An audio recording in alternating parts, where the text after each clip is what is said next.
we're going to talk about WoW for a bit. And whether or not people are playing Dragonflight. This will be a chance to talk a little bit more about how I'm going to play Dragonflight if it comes up. I believe Pyromancer up above is going to say that he is not going to play Dragonflight. And why would you play Dragonflight instead of Final Fantasy XIV?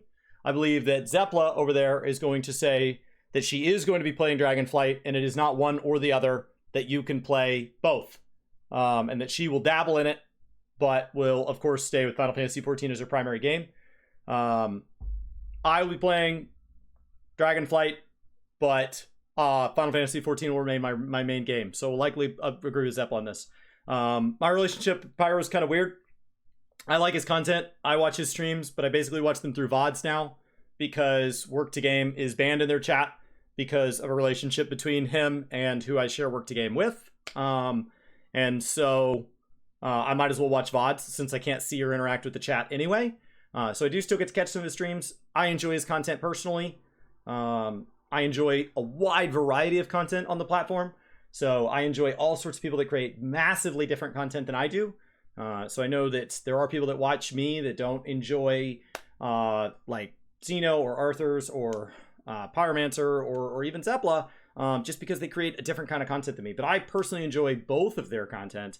I was interested to see kind of what their reactions were to playing Dragonflight, and I had meant to watch Pyro's, and then by the time I got a chance to, it looks like Zepla had reacted as well, so I kind of saved it until we are officially, I'm filming this on November 15th, the day that the Evoker drops.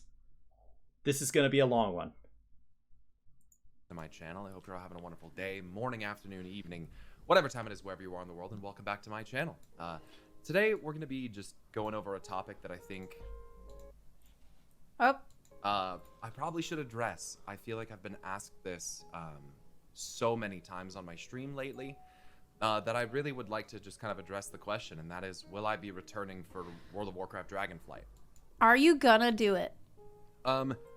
Reactions are always a little bit quiet. Zepla always has a lower volume for the reaction than herself. I don't know if that's just because, like, you never know what you're watching as far as, like, volume and all that, so just be aware. Yes. Let's talk about this for a second. Probably. Because as many of you know, I don't know. YouTube, really, I honestly like don't know my what he's going to Twitch, say. Was built upon World of Warcraft. I started that back in the day doing World of Warcraft Warlock guides, which were meh, you know, hit or miss, but they did help a lot of people. I still get messages from people that say, I started watching from your Destruction Warlock guide, or there we go. Can you hear that now? That should be better. Sorry about that. 6.2 Affliction guide or something. She heard like me. She heard me. Thank you. Thank you. It's definitely not these people behind me. She heard me. Thank you, Zepla. And that makes me feel really good to know that some folks have stuck around through that. Okay, so I didn't know. So he is a super good warlock. You guys know I kind of got into the lore and story side of World of Warcraft after I stepped away from the more hardcore side of raiding. Because I used to be kind of like I used to be a mythic raider in WoW, formerly heroic. Okay. For those of you that don't know, I started playing WoW in Mists of Pandaria, and I played all through MoP, all through WoD, all through Legion, all through BFA. He managed to play through all of WoD and kept playing through the next expansion, and that's wild. That's when I fell off. I just couldn't take it anymore. And then I fell off in Pandaria, so, you know, and I came back casually in Legion. Shadowlands kind of was hit or miss for me. I played through the majority of the start of Shadowlands. Basically, when Korthia came out was later on. Like, I wondered, like, did you hear about Final Fantasy back then? Like, did you hear about it back then? And then you're just like, oh, but I heard it flopped, or it's a weeb game, or like, why did you keep playing through Warlords and not switch to Final? So I had heard about, I've been friends with Brian a lot longer than Final Fantasy XIV's been out. And he had been telling me all about 1.0 and how awful it was. Well, he didn't say how awful it was. He talked about how much he loved it. But when I looked for further information and I tried to verify that, it looked like I was going to have to give up a game that had a very large initial grind and was hard to get into that I was already over, for a game that had a very large initial grind that I was not over. And that the large initial grind in Final Fantasy XIV was not really rewarding anything that World of Warcraft didn't already offer me. So there was just no reason to make the switch. So I think like when you make the switch really varies for you. Fantasy back then. Maybe you just didn't know about it. Maybe you didn't hear about it. That's kind of like when I dropped out. So just to give you a bit of history. Okay. So now they have the new expansion Dragonflight coming out. Yes. And I know that the story and everything has expanded, in some ways good, in some ways bad. I know there's been a lot of interesting retcons, like what you learn in Uldaman about the knowledge of the Titan Keepers. Wait, what the fuck? Is this gonna be spoilery?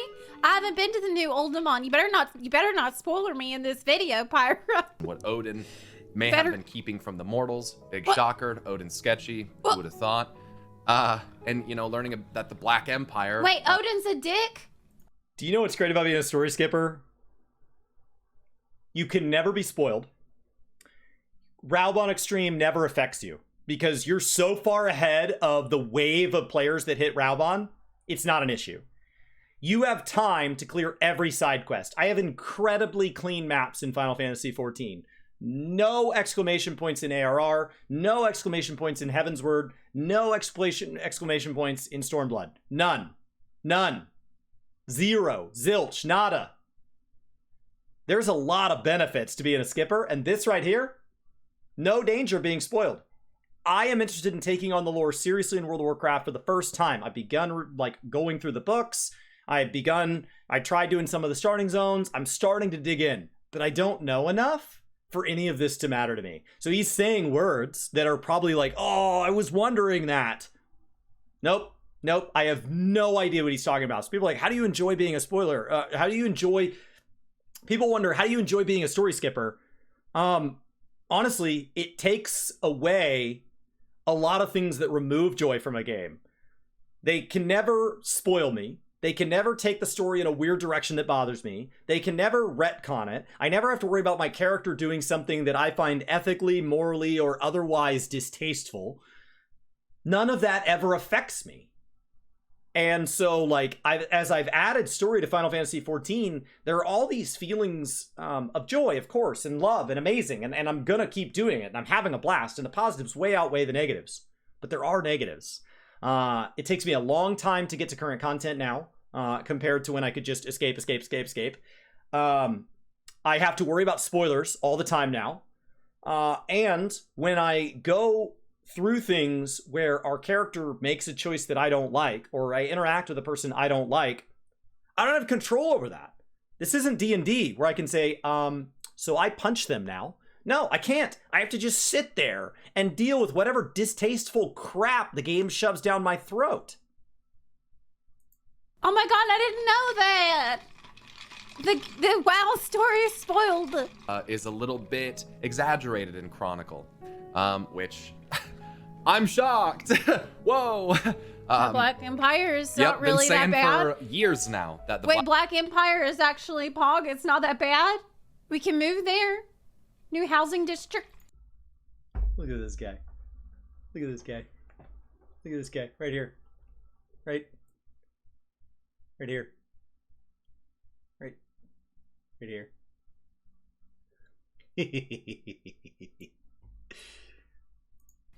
Black Empire section of Chronicle didn't make any fucking sense, and that the logic therein applied didn't make any sense with how they use their constructs and how it didn't seem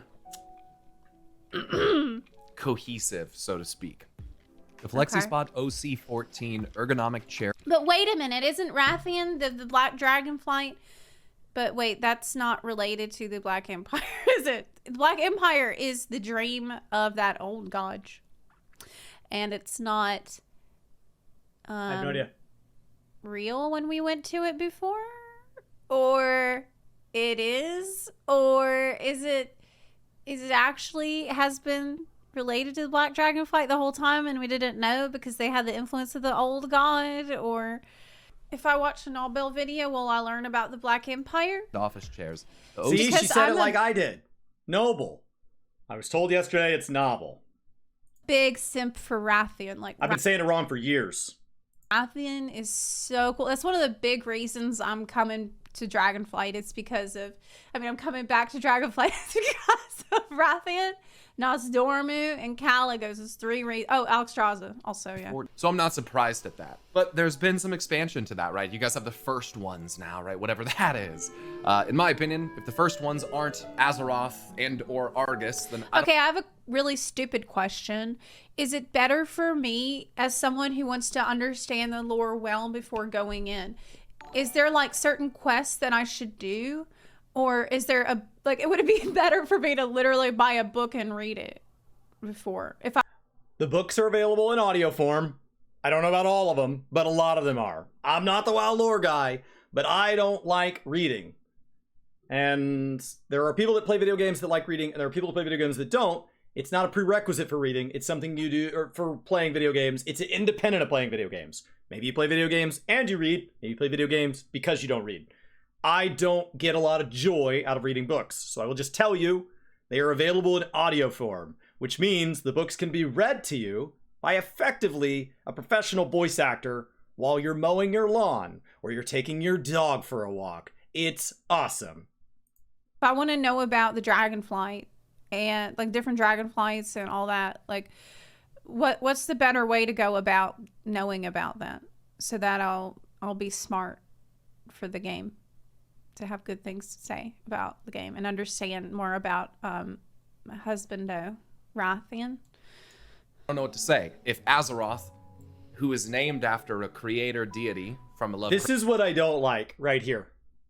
This is what I don't like. So there's, let's back up. Let's watch it a couple times. So let's watch several of them pop up. I don't like this. Dragonflight and like different Dragonflights and all that. Like, okay, the question. Here's the question. I would like to get the most out of the World of Warcraft upcoming expansion narratively, because I think there are elements about it that excite me. And then here is the response, and I see this time and time again. It doesn't matter who it's from, the response is the same thing all the time. It doesn't matter what the names are. If I could blur the names, I would, because the response is the key right here. And I get this time and time again. Now, when I say I want to enjoy Final Fantasy XIV and not enjoy story, it's the exact same thing, but inverted. Here we go. You guys ready? Because I don't even see them all yet. I promise they're coming. What's the better way to go about knowing about that so that I'll be smart? Ha! Understanding WoW lore before going in. Ha! Ha! For the game, to have good things to say about the game and understand more about wait for it. My There's gonna be more. husbando Rathian. I don't know what to say. If Azeroth. Couple of honest answers. It's all made up. Lore. Lamau. Lamau. Lamau. Who is named after a creator deity. Oh, I just wouldn't get invested. I just wouldn't. That is not helpful. There is nothing helpful about that. There is nothing helpful. Hey, I'm going to a theme park for my first time next week, and I'm really excited about it because I like riding rides, and I'm super excited. Which ride should I ride first? Imagine liking rides. Imagine liking theme parks.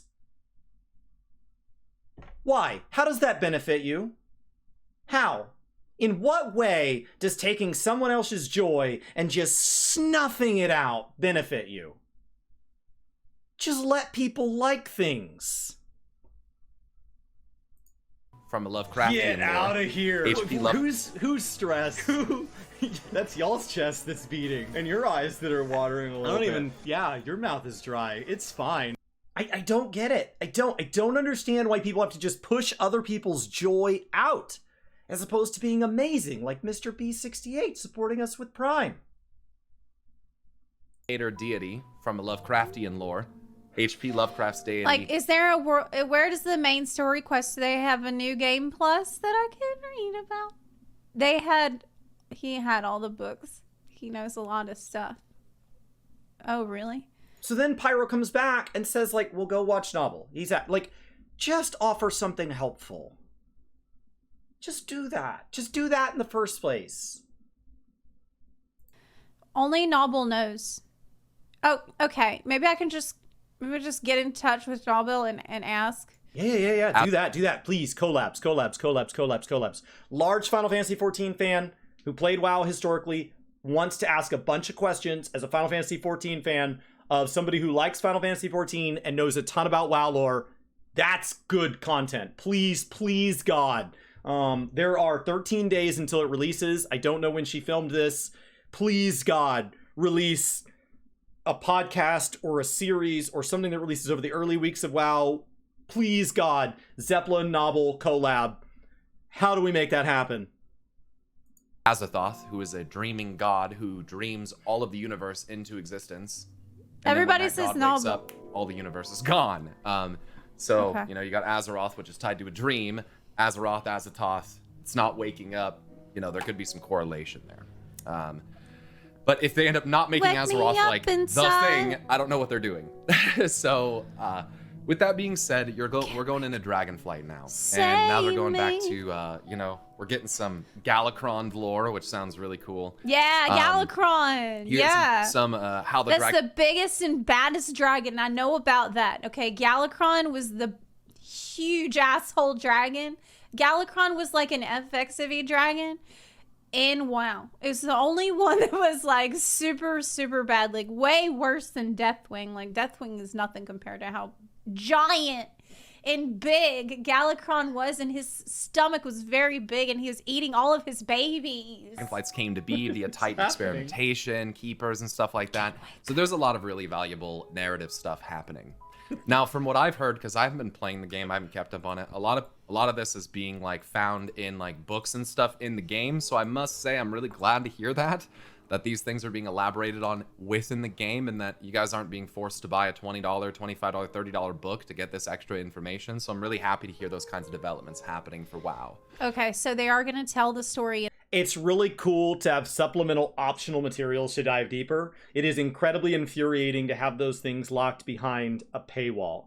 Now, it is one thing if it is Guild Wars 2, where that's the only paywall. There's no subscription, right? There's no subscription. There's just them selling content. And so the living seasons being sold is not that big of a deal when you put it in the context of they're $2.50 each, and you don't ever pay them a subscription. So it's fine. If you have a Final Fantasy budget where you have $100 to $200 a year, that gets you an awful lot of Guild Wars 2. So that doesn't bother me. But what is frustrating is if you have your Encyclopedia Eorzea, mine are out of reach, that's fine. It's a supplemental thing. But the core of the game is not only within Final Fantasy XIV, but is presented within the Final Fantasy XIV MSQ.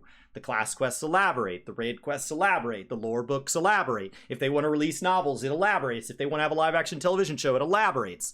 That's fine. But don't sit here and have big gaps and then hold that hostage somewhere else. I'm just now getting into WoW lore.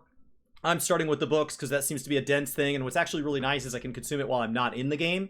But the idea that the things that are happening in those books wouldn't be presented in game, I find a really frustrating allegation. I can't back it up, because what I'll tell you is right now I'm going through the books, and the books are going along events that I remember doing the raids. I remember doing the campaign quests.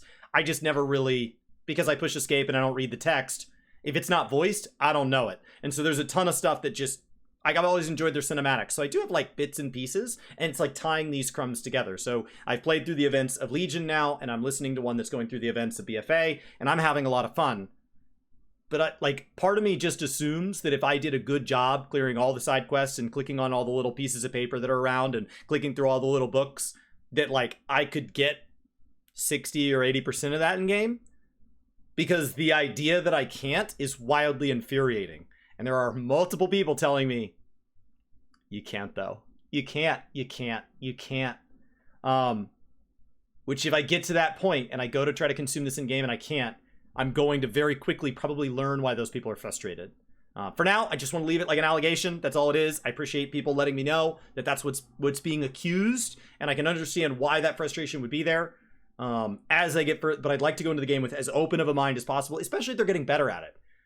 For me, somebody who's just now getting into WoW lore, but has been a long time player, I've been playing since Realm Reborn, or since the vanilla classic original World of Warcraft. I've been playing since 2004, off and on, mostly on.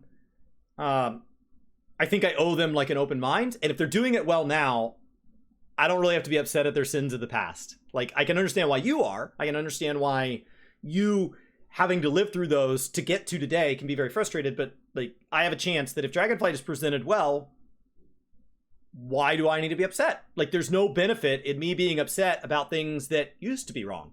If they fixed them, great, good on you. I feel the same about Final Fantasy XIV. Like, if there is something that's wrong with the game and then they fix it, and then somebody downloads Final Fantasy XIV after the fix, then to that person, it should be perfect from day one. They should not have to be subjected to going through the feelings of being upset and shouting out your feedback and feeling like they're not listening, and then them saying soon TM, and then eventually, like, they should just get to jump right to the end part. There is no like, I walked uphill both ways, so you should have to too. If the world can be better, then just let it be better. In the game this time, from what I'm gathering here, I don't need to buy a book to have Christy Golden tell me what's happening in the game. We'll Cool. know from the game what's Good. in the game. Is But that right? here's the bottom line. I want to talk about. Okay, you said sorta. Okay, so the story's been told a couple of different ways. As a story skipper, in Vanilla WoW, the reason I was a story skipper is you just cleared quests, and it didn't really matter what quests you cleared. There were breadcrumb quests, and you could do the zones in any order. And so I can say that if there was a story to Vanilla WoW, it was not clear where you were supposed to be getting it. That was not something that was made apparent to me, as whatever age I was back then, as something that I should have been consuming. As opposed to Final Fantasy XIV, I was a story skipper and I knew it. They made it very, very clear where the narrative was, and I was actively making a choice to ignore them. As we moved through the expansions, the Burning Crusade, the zones felt more cohesive, they felt more built out, there were less of them, and they were big and meaningful, and so I felt like they were trying to get something across, and I felt like I got some themes. I was still score skipping. As we went through Wrath of the Lich King, there started to be this element of like, you get to a dungeon and you're like running with Sylvanas out, and there's like a Lich King like shouting things at you.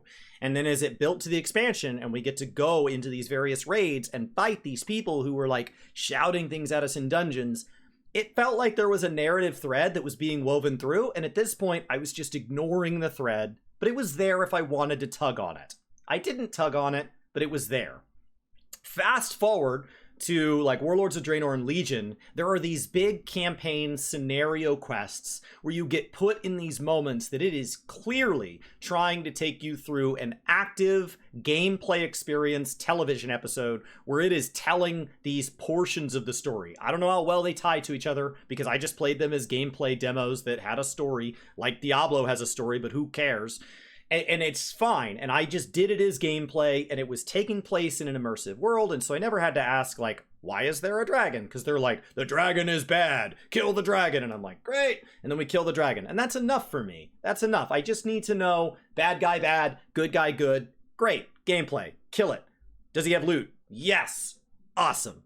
And that's enough for me. As you fast forward into BFA, this gave way to the war campaign quests, where it started to be that these scenarios became more and more and more meaningfully mandatory. You could play the zones and whatever you wanted, but then at some point they said you should come do these war campaign quests that felt like they played in a specific order, and they felt like they were really trying to tell me something. And at this point, to not understand what was going on in BFA, I was just like Final Fantasy, having to put my fingers in my ears and say la la la la la la la, because they are trying to tell a story. Once again, I was ignoring them, so I cannot speak to quality or anything like that, and it would be very hard to hop on a story this late in the game and know what the hell they're talking about anyway, because they're speaking about events that I ignored in the past. Like in Final Fantasy, when I tried to pick up the story in Heavensward or Stormblood, because I'd skipped up to that point, there was no way to hop on that train. It was moving too fast. I reached out to grab the handle, and the train just blew by me, so I just kept on skipping. So, as we go into Shadowlands, what I wish I'd known in hindsight is Shadowlands is a Final Fantasy XIV experience. It is a narrative experience. I'm not talking about quality. Once again, I don't know. but they are trying to tell the story. It was very clearly presented in the cinematics coming up to what the base tenets of the expansion were. Because it took place in this different realm, they had an opportunity to introduce each character as it meant, and you got woven through these zones in a specific order with little shield icons being mandatory campaign quests.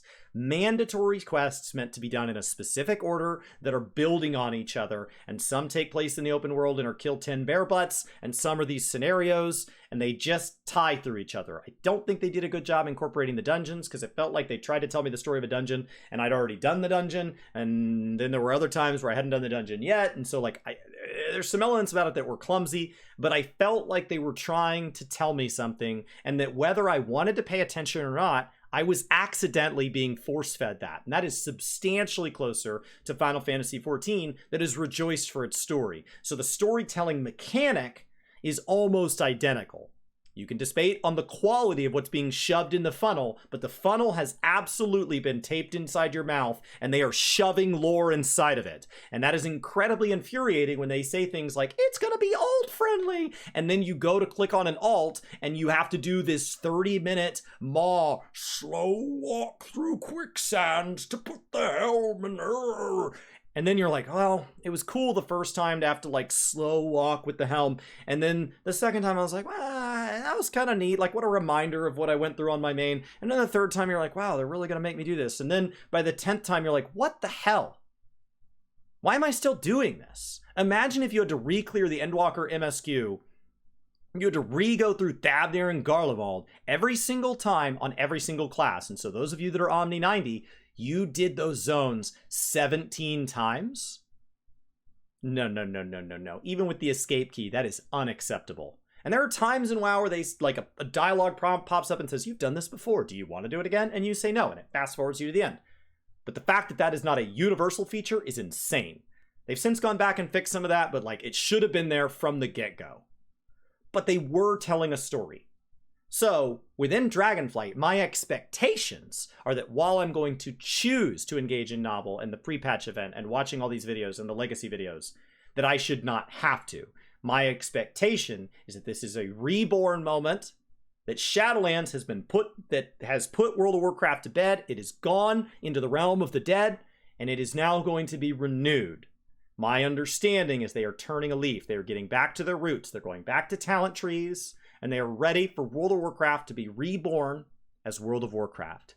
And that from the get-go, they have an opportunity to tell a cohesive story, and that if somebody who has ignored story this whole time is ready to give them a first try, or somebody who has tried story and been frustrated is willing to give them a second, third, or 20th try, that those people will be rewarded for engaging in Dragonflight. Anything less than that, and I feel they are giving up on the opportunity to tie narrative into an MMORPG. Historically, the MMORPG genre has been very hard to tell a good story within, but we have games like Guild Wars and Final Fantasy, and I've heard Star Wars Old Republic that do it. And so at this point, it is no longer a glass ceiling that has yet to be shattered. It has been proven that you can tell a cohesive and good story within an MMORPG, and World of Warcraft would like to try their hand at it. Then do it. Then do it. I expect Dragonflight to do it. That's what I expect. I don't expect it to be the caliber of Shadowbringers or Endwalker. It's their first one. I expect it to be clumsy. I expect it to be fumbled. I expect people to be upset about it. But at the end of the day, when I ask a binary question, was there a cohesive story told with relevant gameplay, relevant cinematics, relevant voice acting, relevant writing in Dragonflight that was told in a way that carried me through a story that had a beginning, middle, and end with events along the way, where I built through an arc and I felt like the arc ended and resolved the things that were proposed in the beginning, but left enough cliffhangers to justify future expansions? The answer should be yes. Now, when we start to say on a scale of 1 to 5, how much do you like it? People want to give it a negative score. That's fine. But I expect there to be one. Is comedy that's not funny comedy? I expect there to be one. When you walk out of a movie, was it a movie? Not what's its Rotten Tomato score. Was it the thing it said it was going to be? And I expect Dragonflight to be a cohesive story experience, whether it's good or bad. I expect there to be one. Binary, yes or no. Do I have to... Okay, so basically watching Nobbel on YouTube is free. Okay, that's the conclusion. Out a little bit kind of like WoW and Final Fantasy. Okay. First off, I'm not one of the Final Fantasy players that thinks that Final Fantasy is perfect. It is What the not. fuck? And there are absolutely I'm about to ban you from my chat. No, I'm kidding. systems from World of Warcraft that I would kill to have in Final Fantasy. What do you mean Final For instance, Fantasy the isn't perfect? You take that collection shit systems in back. World of Warcraft for collecting gear and stuff like that is way better.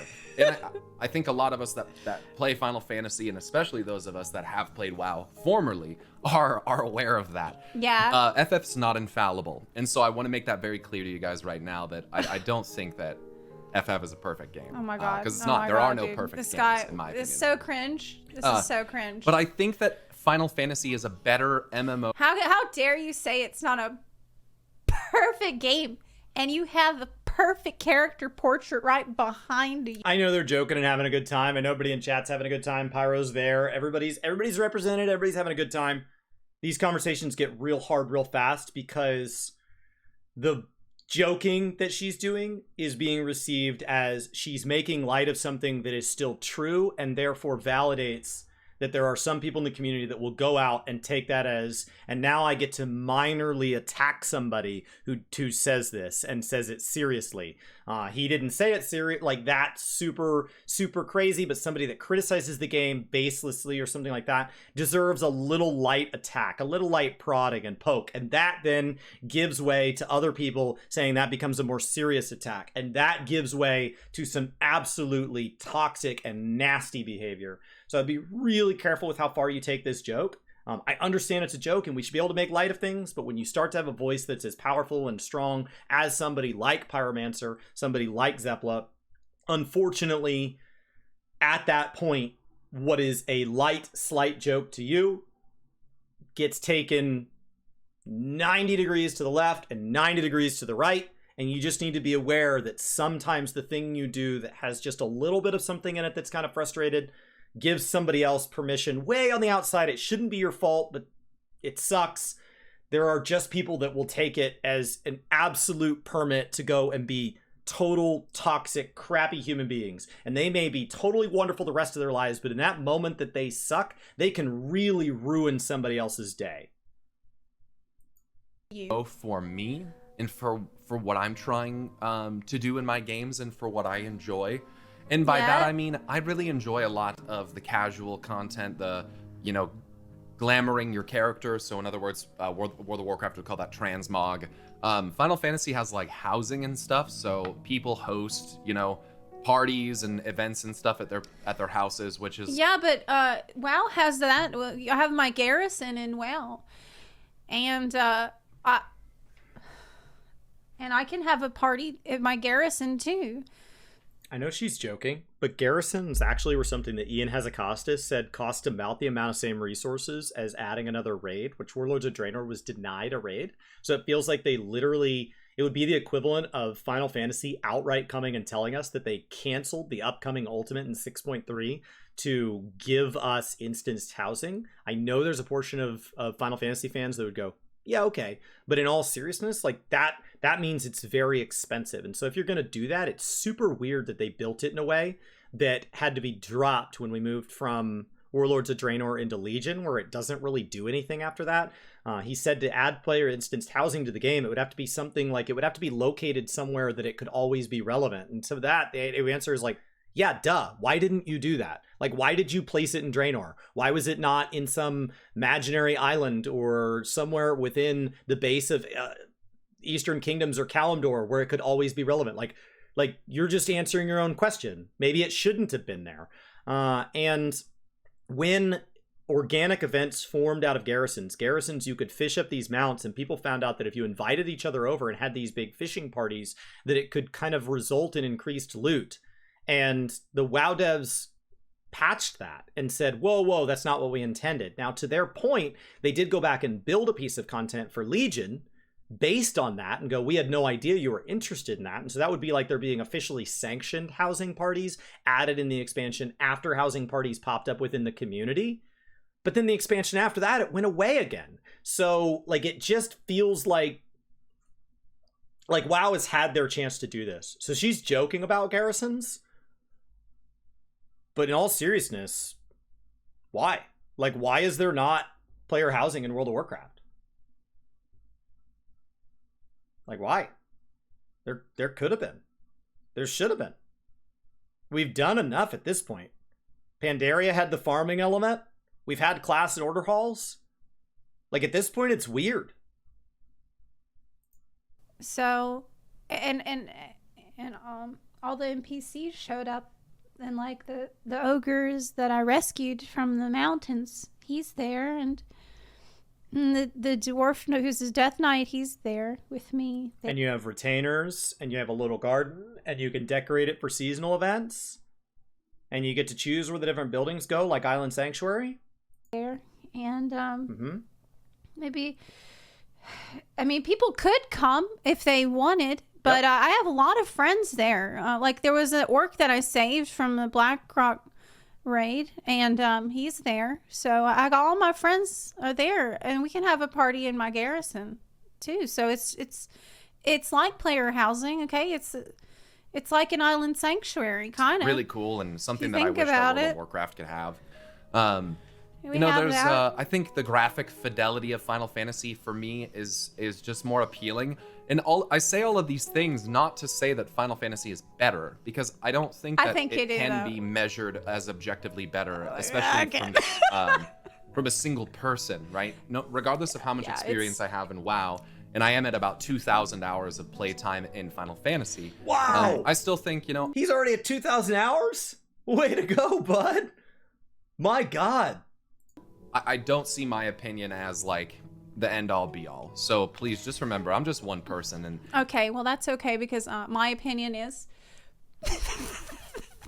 maybe Pyromancer's opinion. It's not the end-all be-all. That's fine, but mine is. And so I'm just going to clarify that, yeah, it's objectively better and straight up better. Now, maybe Dragonflight will be good. Okay, maybe Dragonflight will, scratch the heel of the foot. Like, maybe Dragonflight will reach the heights of quality that it could, like, lick at the toes of where Final Fantasy stands. I wonder where she's rating Guild Wars. My understanding is she's having a lot of fun in it. I haven't gotten to watch a lot of her coverage because it's during the same time I am, and so, like, I need to go back and watch some VODs, but I think she's been having a good time. It's okay. In the air, hovering over it. You are going to find people in both the Final Fantasy community and in the WoW community that are just like really, kind of like tribalistic about their game, and they just really want everyone to like it. And I think it's important that I don't know, maybe me as someone who's a former WoW player, like can like vocalize that there is a middle ground. Like, there's definitely people that like play Final Fantasy that used to play WoW, or maybe have never played WoW, that definitely have complaints about this game. Actually, whenever I started playing Final Fantasy, and actually, like, whenever you decide that you're going to be a content creator or a streamer for Final Fantasy 14, there's a ritual. Like, you're not supposed to know this. The elites don't want you to know this, but... oh, I can't believe she's going to tell people about it. They send you a ritual dagger in the mail. And you have to, cut open your palm and, like, sign a pact in your blood, and just clarifying that, you're bound to this game. It is your oath that you cannot break.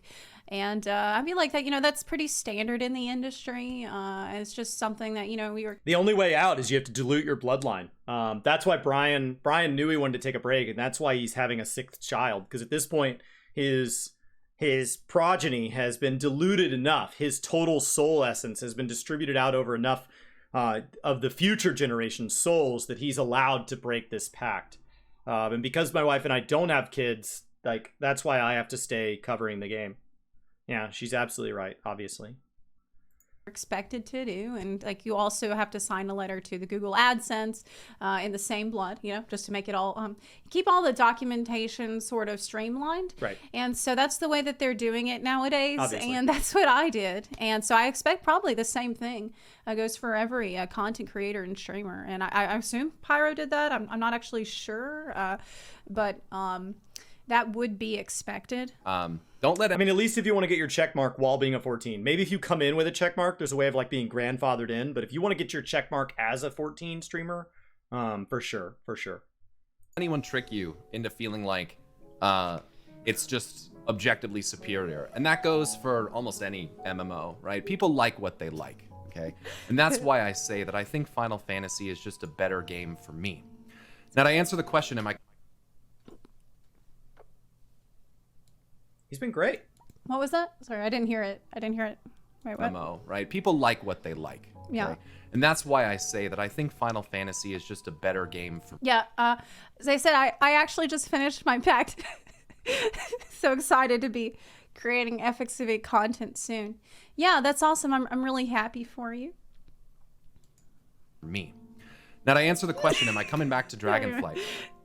I don't see myself doing that. And again, that's not to spite anybody or anything. I genuinely want World of Warcraft to be good. And I've said this on my stream before. I hear so often, I want, yeah, sure, I want WoW to... Not playing a Dragonflight? Not playing a Dragonflight? So it sounds like... I think he's been really balanced. He's been really fair. Like, he has. He's... This is why I like watching his streams. Like, I understand there are a lot of people that are just exposed to the most extreme moments of Pyromancer, and that when it was hating a game they hated, that was seen as a reason to champion him, and when it was hating something about a game that they liked, that was a reason to shun him. But, like, in general, this has been the stuff I've enjoyed. You have completed the ritual, after all, haven't you, Pyro? Because then it will make X or Y better. It'll make Final Fantasy better. It'll make RuneScape better. Whatever it might be that people are saying.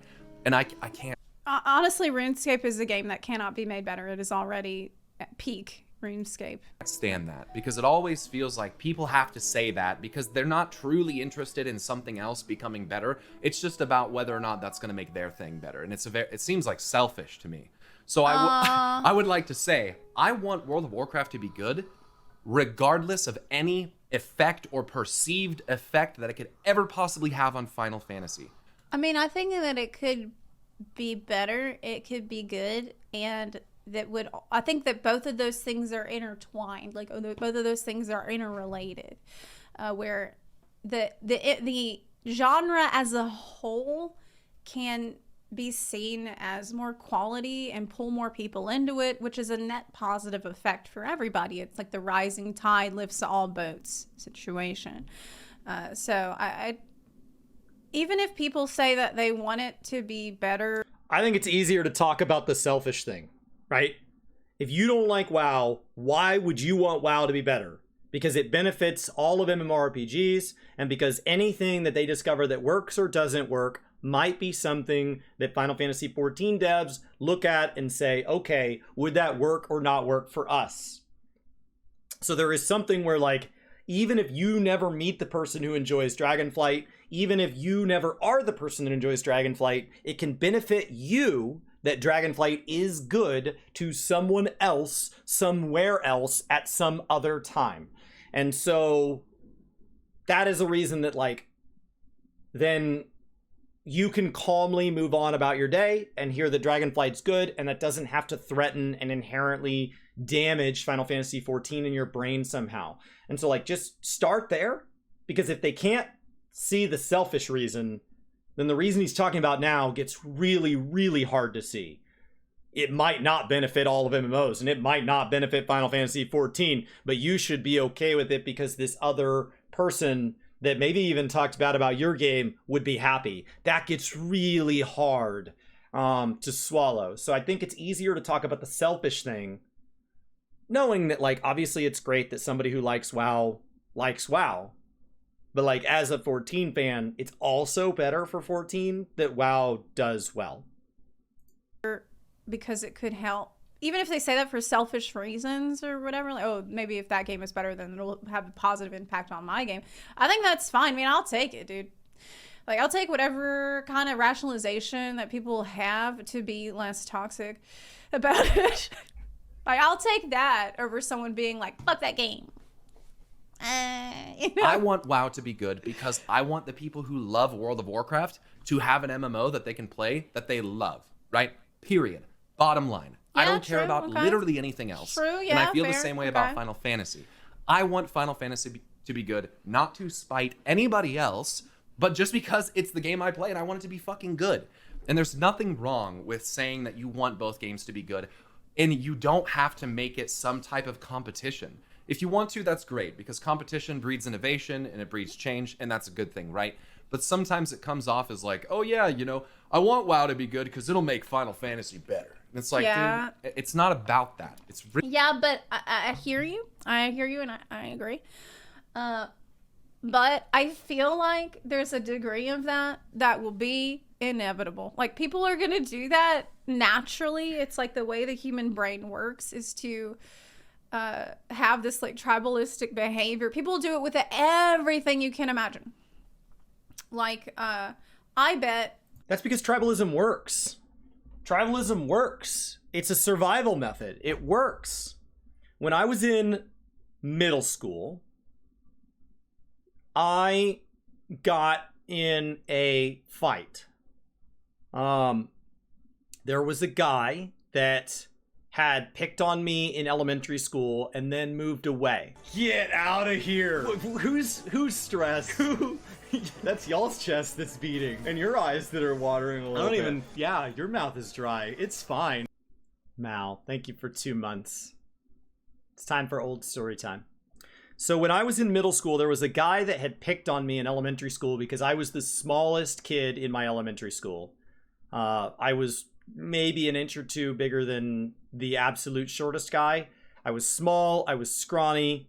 I cried a lot because my parents were going through a nasty divorce and were angry all the time. And so life was hard and I was emotional. And when I went to have friends that help you through that, it was always like they would invite me to their birthday party and I couldn't go because like my dad wouldn't take me because he says, if I take you and I spend time on my weekend letting you be at a birthday party, your mom's going to be really happy that I got less time with you. And like, I just got dragged through this just crappy scenario. And so like, all through elementary school, I was small. Like as people started to go through these other moments, like I really struggled. It was really hard to be in extracurriculars. Like there was a lot about elementary school that just sucked. And when I got to middle school and kids found out that they were allowed to suck, this guy moved back that had already bullied me in elementary school. And he thought the best way to get back in, his parents moved back, was to just go back to bullying the people he bullied before. And so he bullied me. And at this point, I was kind of an angry kid because life had just not been great. And so I had some friends by that point. I was in sports because in Texas you are, but I was in football and like I was still really small. Once I hit puberty, like late middle school, I actually grew to almost the height I am now over like 18 months. And so then I was like the second biggest kid. And then sports became really awesome because I was way bigger and faster than people. And like I got to be starting on the football team and I made varsity track as a sophomore. And like I got to do all these things because I was just bigger. And so, but until then, like it wasn't great. And I had terrible acne. And so like, you know, liking a girl wasn't great because that never went well. There was just a lot that was really hard. And this guy was picking on me.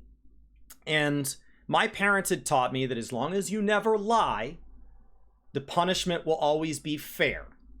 But if you lie, the punishment is going to get real bad real fast. Because the one thing we don't have any tolerance for is lying. It was the one thing that like both of my parents could agree on is if our kids lie, we are going to come together with our forces combined. We are going to crush this kid into the ground. You do not lie. You take the punishment that was dealt to you and you take it because it's fair. That was how I was raised.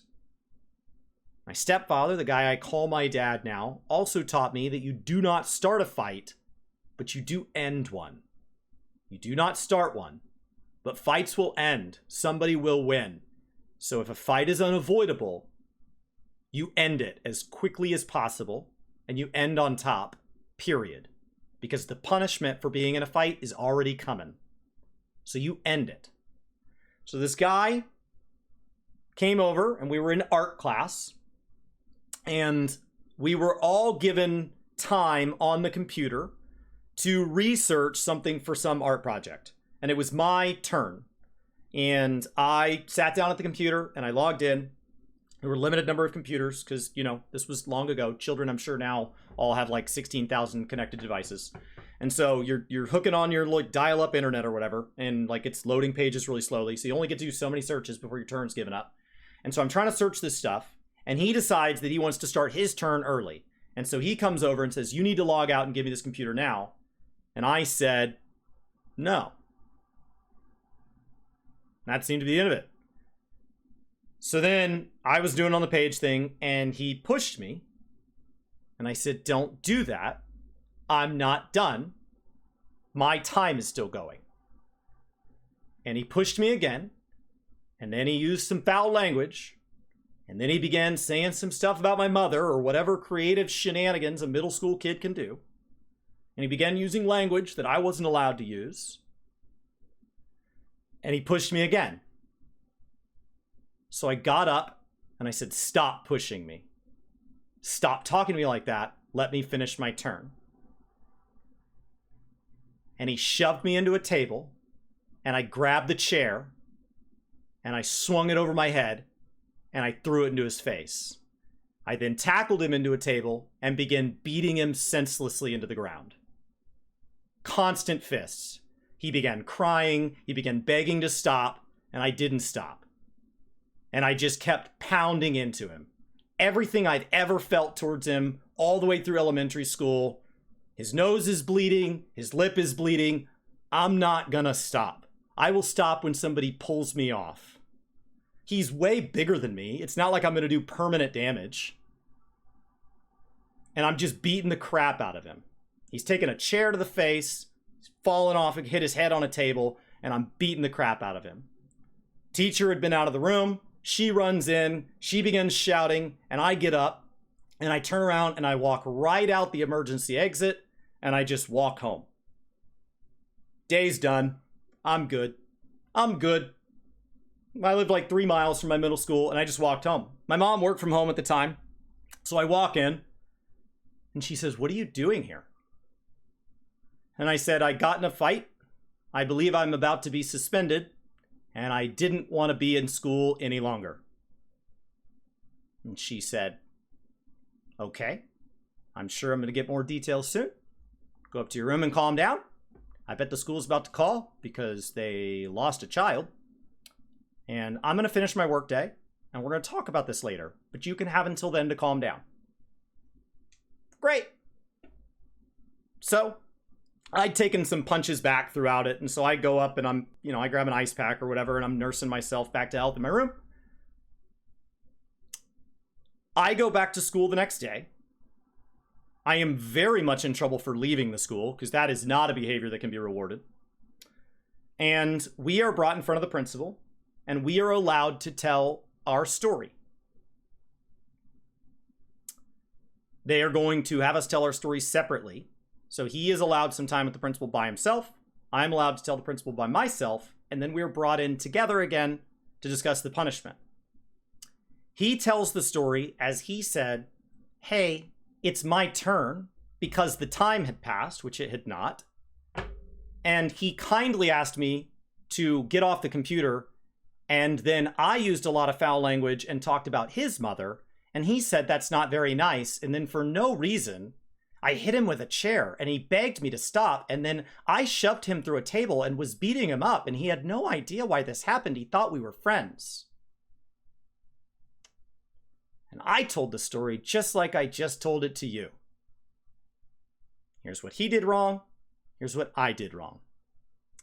And the principal, assuming that all kids lie, assumed that the truth must be somewhere in the middle, because compromise is good.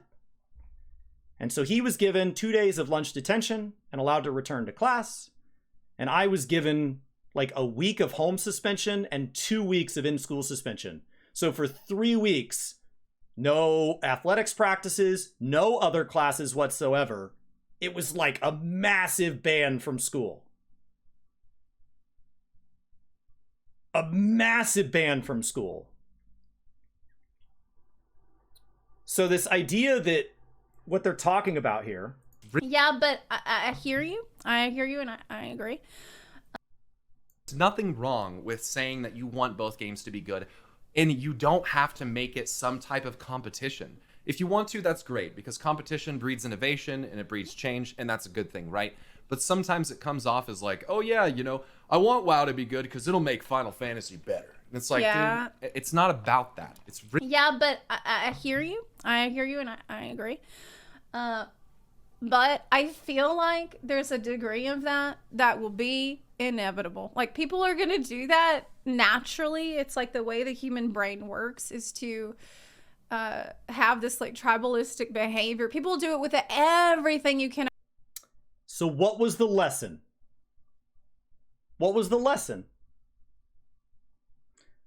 The lesson was that him being in his tribe and discussing his point of view in a way that benefited his tribe, and me trying to benefit all of the tribes fairly, that I told the story as it happened, I'm the one that took the bigger punishment.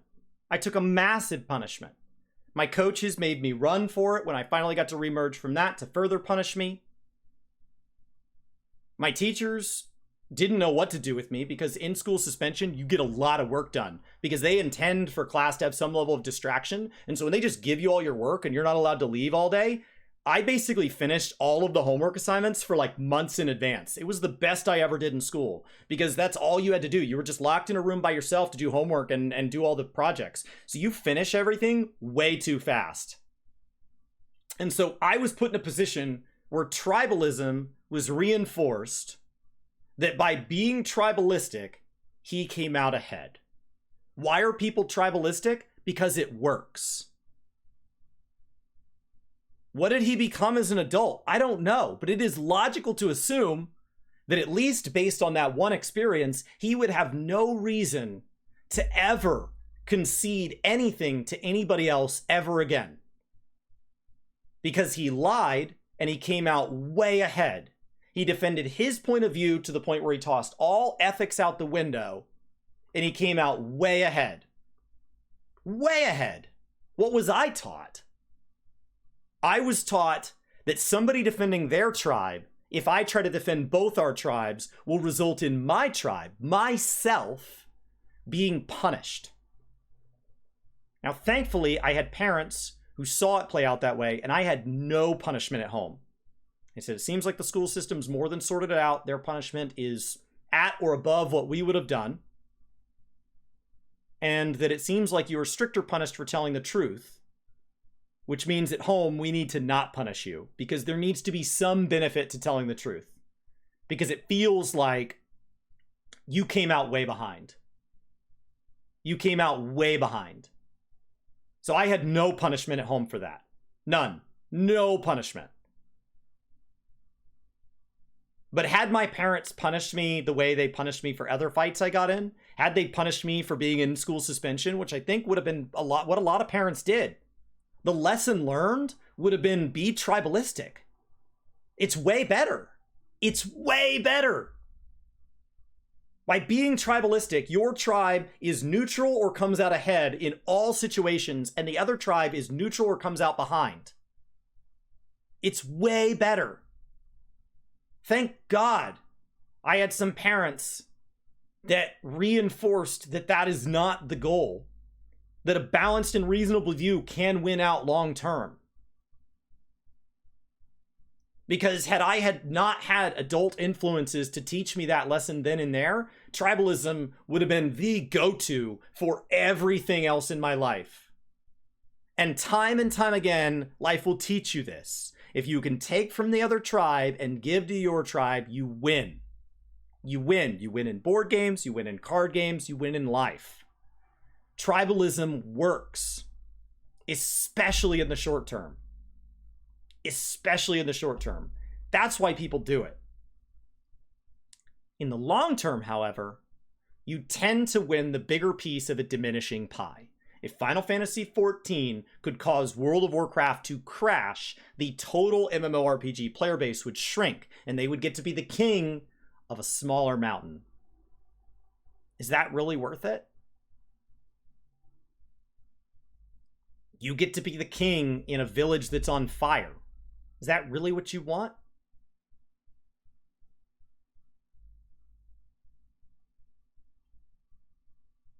I don't know.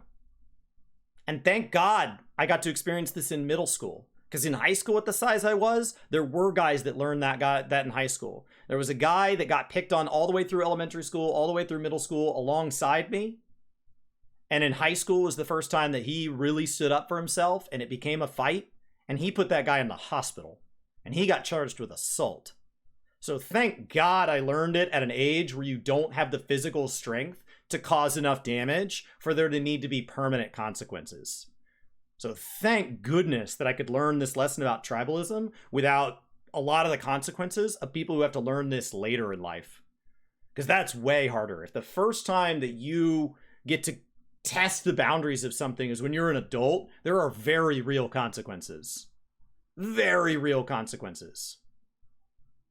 But that is a physical altercation that taught me defending your self-interest, defending your tribe, defending you and those around you against other people can come out ahead, especially if you're going against a centrist. Somebody that is saying, you know what, I'm going to put all the cards out on the table and it'll fall where it may. I was willing to take whatever punishment for whatever I did.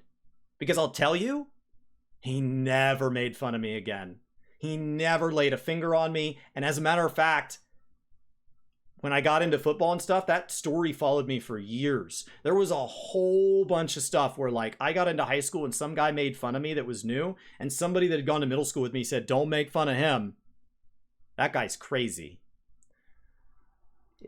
It made me a bit more lonely than I wanted to be, but the perk was I never got picked on like that again. And that's a weird lesson to learn. I don't think that's a healthy lesson at all. So that's not a reinforced lesson. So like this tribalism is just something that gets baked into our childhood. And these early lessons are something that just becomes who we are. And it's really hard to shake. I mean, it took me decades to get to be where I was okay losing things again. And now I really don't mind losing. And now, my God, all through my 20s, I finally became okay doing things where I wasn't the winner. And it took me into my 30s before I was okay trying things that I'm not good at. All because of that stuff. It can take decades to work itself out. And that's decades if you want it to work itself out. Thankfully now, all this stuff like going and trying story in 14, all this stuff like trying voice acting for my first time, and all this stuff where like I go in knowing I'm going to be bad at it. I go in knowing I'm not going to be good at it. I know I'm not going to be a lore master like Pyromancer or like Ethos or Eorzean Archives or Novel. I know that. I know I'm not going to be the voice actor of somebody like Sebi Webby. I know that going in. And I do it anyway because it's fun. I did my first cosplay on stream the other day. But it took me 20 years, 25 years because of stuff like that. So where does this tribalism come from? It's baked into us at an early age because kids suck. It's hard. It's hard. Being a kid is hard. Not in the same ways as being an adult is hard. It's super nice that you don't have to worry about a mortgage and a job and paying taxes.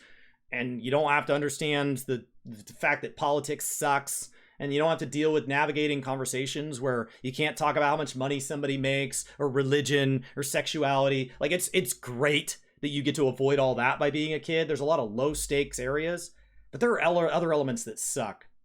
I have never been truly bullied as an adult. I understand there probably are adults that are, but like, I don't know. Some guy in front of me the other day in the airport took like 30 paper towels out of the machine. And I just watched some YouTube video that talked about if you take the paper towel out and you shake your hands off and then you fold it over, it increases its absorption rate. And so you can do like with one paper towel what most people do with 30. So it should never take more than one, possibly even two paper towels. And just without thinking, I just said, you know, it doesn't take 30 to dry your hands. And the guy was 5 inches taller than me, was built like a truck, and he turned around and said, "Oh yeah? Well, maybe I want to use 30." And I said, "Okay then." And then he moved out of the way, and nothing bad happened. Nothing bad happened. In middle school, that's another fight for no freaking reason. But adults, I don't know, it just doesn't seem to happen. It's probably happening somewhere, but my own limited life experience, maybe I'm being benefited because I'm 5'11" and, you know, like, in a shirt, I look reasonably fit. Don't take it off. My belly button sweats long before my chest when I work out. It's not great. So maybe it's okay, but I can just tell you, like, in middle school, that would have resulted in that exact same thing again. I got in a fight over who got to use a computer in art class. What a stupid reason. So I don't know. Tribalism is just a natural tendency. World of Warcraft versus Final Fantasy is just a natural tendency. Just because when we're adult, there's criminal charges. That's probably what it is. And I was in an airport. I imagine a fist fight in an airport ends very quickly, and probably with a very bad day. I doubt you make your flight. I probably shouldn't have said anything. But it didn't turn into what it would have as kids. Kids just get in stupid fights over all sorts of stuff. You insulted my mother. Let's meet after school and beat the crap out of each other. Doesn't happen as adults. Can imagine.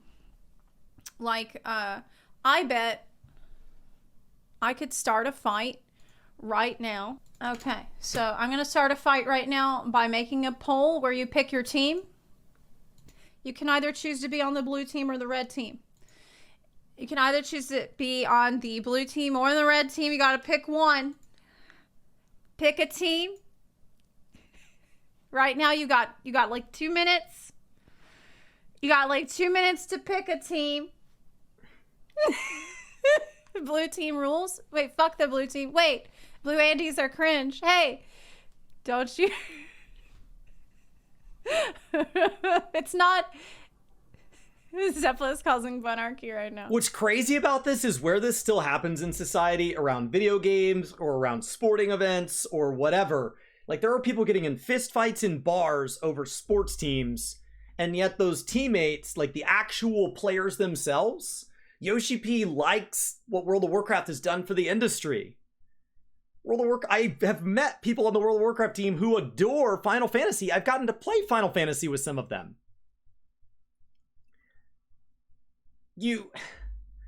Like, there are athletes that have, like, gone on vacations together and all of that, and, like, it's fine. And yet, people who are fans of one team have to, like, get in fights in bars over it. I don't understand. It is the natural tendency of the human mind to say, you know, Coke versus Pepsi, red versus blue, WoW versus Final Fantasy, this versus that, tit versus tat, cock versus balls. Okay, you got to pick one or the other because it feels really good to be in the club. It feels really good, and your brain, like, gives you the big dopium every time you have that. It's a good evolutionary technique, right? If your tribe lives and dies based on the limited resources of the world going between you and another tribe, and the other tribe dies out, your tribe wins. They get to procreate more, they get more land, they win. Like, it is a natural, intrinsic, evolutionary trait, and it benefited humans. But as we move into things where there are not scarcity, as we move into stuff like Final Fantasy, watching the story versus not watching the story, who cares? Who cares? A sense of belonging with a team, a sense of belonging with the group, and that is something that I think will be impossible to completely overcome. So some of that you just have to take into account and be conscious of. But the balls come with a package. That's what I've been trying to tell people this whole time, man. That's what I've been trying to tell people. I'm like, listen, the cock can't fight with the balls, okay? You guys shouldn't be fighting. You guys work together. We need both of you for the whole package, okay? You, like, don't fight. Stop it. always beating up against each other. Really not about that. And I mean that, you know, I mean, you guys saw when I left the WoW space, my reaction, you know, how upset I got. If you guys haven't seen that clip from Twitch, it's got a fucking 250,000 views. Asmongold watched it. I don't know how you haven't seen it if you haven't, but What? I didn't see it. Oh, what did you do? I got very upset, you know, and I as I have tended to do in the past. And What did you kinda do? said what I felt. Were you toxic on stream and then everyone memed on you for it? Well, I didn't see it actually. In a bit of an outburst. You had a bit of an outburst. You're saying, well, I haven't. I genuinely haven't seen it, so I don't know how bad your outburst was. That resonated with a lot of people. And the reason why is because Okay. it wasn't coming from a place of like, I want WoW to fail. Okay. It was coming from a place of like, I feel like WoW kind of failed around, Perfectly around balanced. me and other people. Like, you know, it felt Who invited Josh Drive Hayes chat to my chat with your 50-50? You ruined the poll. We were supposed to decide who was better, blue team or red team, and now we'll never know. kind of like, I don't know, almost like heartbreaking, I guess, to an extent. It was over a year ago. I think at that point I was just What was it about? Like, what did you... Was it? Has it really been a year? I guess, yeah. Man, time flies. get mad about? Exactly. Did you just like... Yeah, it's November 15th, which means that Endwalker's like 11 months old now. Were you overcome with love and appreciation for Final Crazy. Fantasy and filled with Crazy. rage about World of Warcraft? It was about the sexual allegations at Blizzard. Well, emotions were running really high. That's the second time I left WoW. And I had subscribership left, and I just uninstalled. And I'd already prepaid a bunch, and I just let it run. When I left Pandaria, I left. When I came back in Legion, I came back casually. When I left that time, that had nothing to do with gameplay. I just uninstalled. So there's only been 2 times that I left WoW. One was because of content. The other was because of things entirely outside of game. High at that time. To be so fair. disconnected from like Blizzard was as a a whole. pretty You know? crazy No time. confidence in the writers. Not really a lot of confidence in the game system development. But you know, the people that continue to play that game are, you know, saying good things about Dragonflight writing and stuff like that. So Yeah. I hope it's good, and It's not gonna- for my sake, but for yours It's gonna and be everyone good. else who wants to play WoW. But don't you want to try it? Didn't you try the alpha? Didn't you try the beta at all? Oh my god, it's very unfortunate. Pause. Let me just... I cannot believe we are this far in, and we still don't know if this guy's gonna play. Okay. Don't you get the itch? You know, like, don't you hear people talking about it and you're like, oh, it could be good. Like, I stopped it. I quit, but I could just try a little bit because it might be good. It might be better this time, and it might not destroy my life like it did in the past if I just had try a little bit. Just a little bit's not gonna hurt, right? Like, don't you feel like that? I'll be honest. I think the biggest temptation that I've had to actually return to WoW is Wrath of the Lich King, which is funny because Sure. I'm not a person who played Wrath of the Lich King. I As I did. said earlier, I started in That's a great reason to play, though. Because as somebody that raided like he did, I have to assume that his raid group, many of them had very, very fond memories of Wrath of the Lich King raiding. So there is no way that there was not some amazing moment in one of his raids and they go, the Wrath was better. Like, what a great reason to go back. Miss of Pandaria. I did, dude. But I have a great friend who plays Wrath and is very, very, you know, hooked into that. Good. Good. I'm really sad. I was invited to come back and be part of a raid group. I just didn't have time because I'm playing 3 other MMOs in addition to 14. I thought about it. I did for like a lot and more than once. Like it just kept kind of would bob into my brain. About Wrath because Yeah. It's an easy game to invite people to. Some of you may have been invited. If you know somebody that's playing that game, you may have been invited. And I'm not talking like, oh, a WoW dev sent me like a gilded envelope. No. Just somebody said, hey, you should come raid with me. A nice, casual invitation. Nice casual invitation. You know somebody that's playing that you'd like to play games with, and they said, "Hey, I've been playing Wrath. How you liking it?" "I'm liking it a lot. You wanna join me?" A literal invitation. I loved Wrath. I played a lot of it, and I was excited about Wrath Classic. Sure. And I started leveling a character in it, and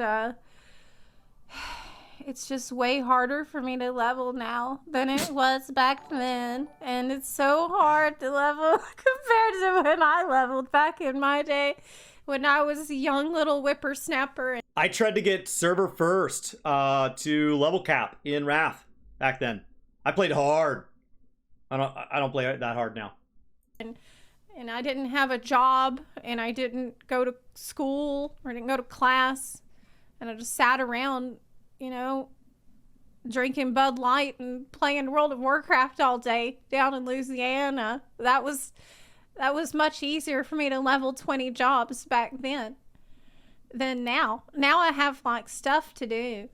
I got people, like I got my dog and cat that like they need food and walks and stuff, and I have the stream, and I just can't level like I used to back in the day. And I felt like I spent all day leveling, and I got it to like 15% in my level, and I felt like I just can't do it anymore like I used to. I'm old. And he actually proposed to me. He's, you know, he got down on one knee and everything. No, he posed to me this idea that he's like, "Hey, I'll come play Final Fantasy 14 if you come and play Wrath." And I almost accepted, but then I had to like consider something. And this is the thing that's you need to know about Final Fantasy. Okay, what is that? The experience is that you sign a blood pact when you agree to play the game on stream. And you don't want the demons start haunting you because you broke your blood pact. You don't want the demons to come after you because you've broken the covenant, right? Experience getting to endgame in World of Warcraft and in Final Fantasy are significantly different. If I were to come... Yeah, he's like, "Oh, I'm not sworn to avoid sin." Oh, yeah? Well, what about all those demons that you so-called control? You, in theory, you hypothetically controlled as a warlock. Yeah? Well, it sounds like the demons are coming home to roost, and you think you can get a new protection with your Final Fantasy blood pact from them, and now if you break this covenant, then the other Voidson are going to come after you. I see right through you, buddy. World of Warcraft, it would take me a couple days, a week, whatever, to get a character caught up, get up to 80, and start working on dungeons and heroics and things. I know, dude. Yeah. But in Final Fantasy, if he wanted to come play with me, he's got 300 to 400 hours worth of storyline before he gets to max level. We talked about that a lot this week, actually. We talked about the fact that it's pretty intimidating barrier to entry for people that are new. But the thing that new players need to understand is that before you start playing the game, 400 hours seems like a lot. But once you start playing the game, you won't perceive time anymore. It seems like a lot because it is a lot. If somebody works a full-time job and has commitments outside of that job already to other hobbies or familial or whatever, and they play a video game 2 to 8 hours a week, that they are entirely okay with whatever that experience is. Solo, multiplayer, they do not care as long as it's video game when they log in. And they play 8 hours a week. 8 hours a week. There are 52 weeks in a year times 8. That's the 400 mark, which means that if you say, "I want you to come play Final Fantasy 14 with me," if I play another game with you, and you finish the commitment of playing with them, and they go, "Cool, now I'm going to start on your thing," you say, "Great, it's November 2022, so I will see you in December. Let's just call it 2024. What? So it won't be an issue anymore because you'll no longer understand what 100 hours means. Like 100 hours will pass and you'll think 1 hour passed. So don't worry about that. And you know, it's just it's one of those things where he's a story skipper, and that's okay. What? But Careful, Zeppelin. Oh my God. Careful. Oh my God. Oh Lord. I know she thinks she's kidding, but I have had people from her community tell me why I should be banned from the game or not allowed to create content. Be very careful here. I like Zeppelin a lot, but this is one subject where I really disagree with her attitude. I understand she's kidding, but the result of her kidding has been absolutely directly affected me. Directly. He's a story skipper. We got a story skipper. We got a...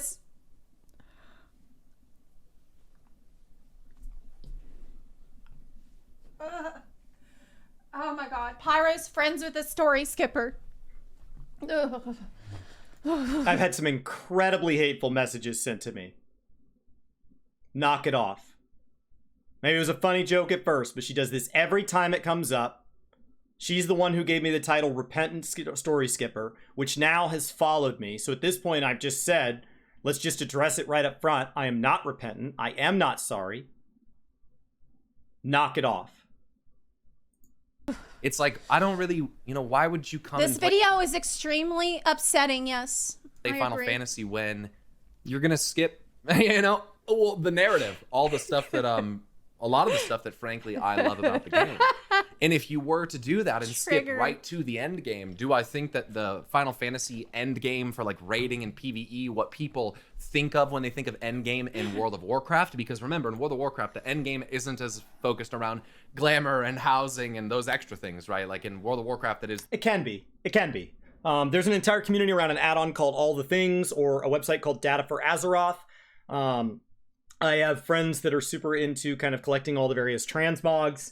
There's a ton of there's an entire gold making community. The question is, what is the marquee players, the ones that are on the sign, right? So when you're driving by the theme park that is Final Fantasy XIV and the theme park that is World of Warcraft, and they're on opposite sides of the MMORPG highway, what is the thing they put on the billboard? And Final Fantasy XIV puts its story. It's right there. You got a big old picture of Meteor Derplander right up on the sign.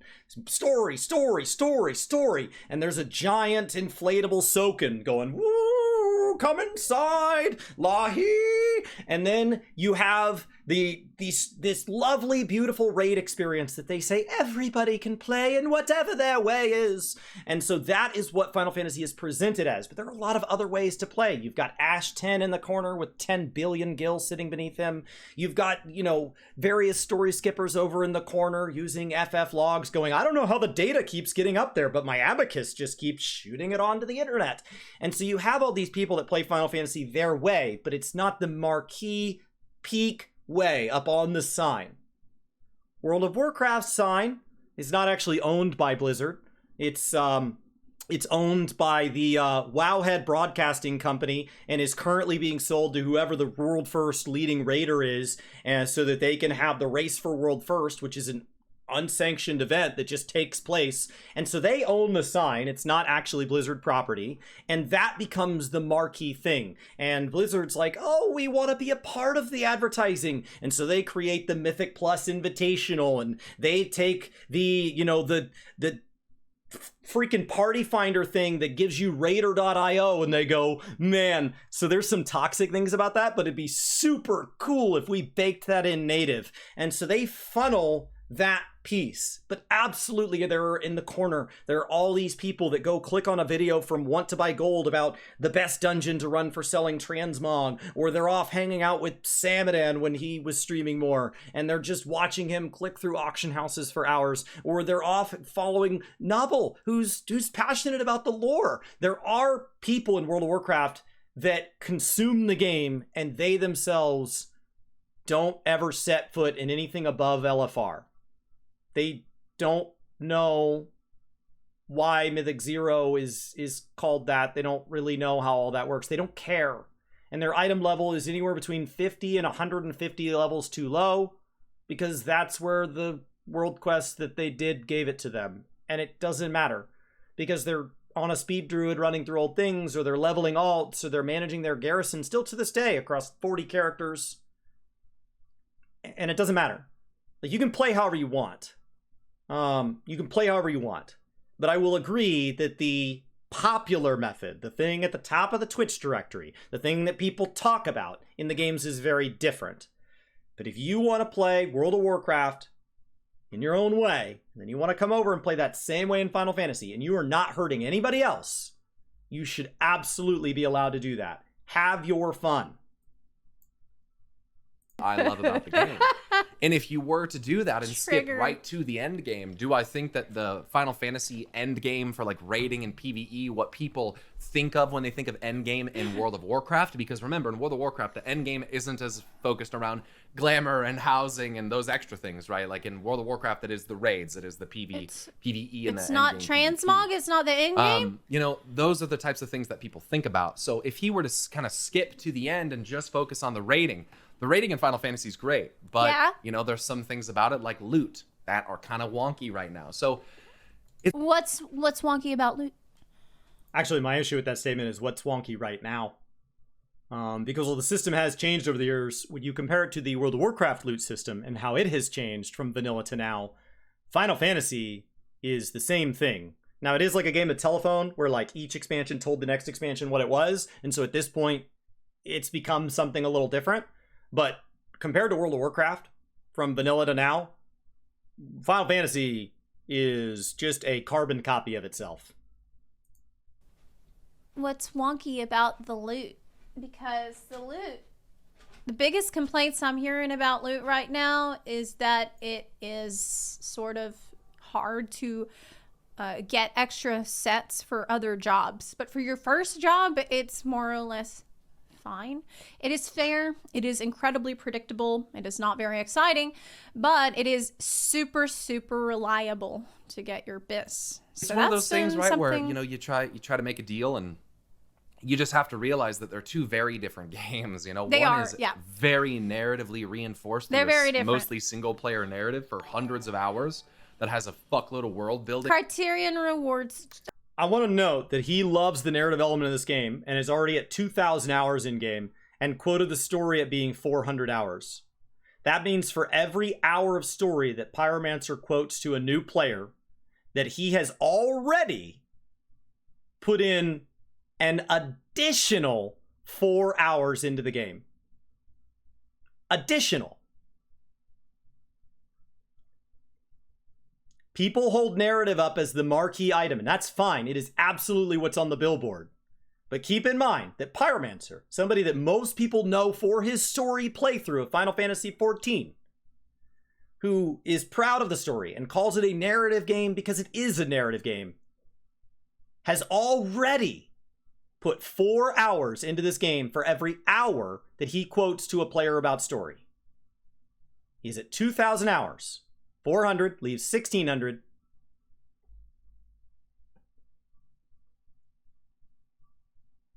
It's not the majority of the theme park. It is absolutely the biggest ride. It's got the most lights on it. When you come into the theme park, they force you to get in line for it, whether you want to ride it or not. You have to take at least one go around the ride, even though you're hitting the escape key the whole time before you're allowed to go into the rest of the park. But the park as a whole is substantially larger than that one ride. Okay, that is absolutely fair. People did think that would be an that is absolutely fair. Remember, Final Fantasy XIV is substantially bigger than just the story. You just have to realize that they're two very different games. You know, they one are, is very narratively reinforced. They're very different. Mostly single player narrative for hundreds of hours that has a fuckload of world building. Criterion rewards. Okay, that is absolutely fair. People did think that would be an opportunity for them to spice up the gearing a little bit, and I definitely agree. The chair just isn't really doing it for the difficulty that Criterion Savage is. I feel like they could have sweetened the pot a little bit. And one is more in a sense more expansive in that it's available through more mediums, whether that's short stories or books or whatever. Like to actually get the full story of World of Warcraft, you have to seek externally, which has long been a flaw of World of Warcraft. I think many of us would agree with that. I don't like that. And if you don't, I totally like understand. I'm talking most. I remember the one time it was at BlizzCon, and they just showed the cinematic with Sylvanas breaking the Helm of Domination in two, which apparently was not the real one because you have it right back there, which I would recommend that you destroy that. But that's besides the point. So she destroyed, like she pulls it in two, and everyone's like, oh, why is she so powerful? How could she do that? It's the Helm of Domination. What the fuck? And at BlizzCon, like in their Q&A later, they're like, oh, well, she could do that because she had to deal with a jailer.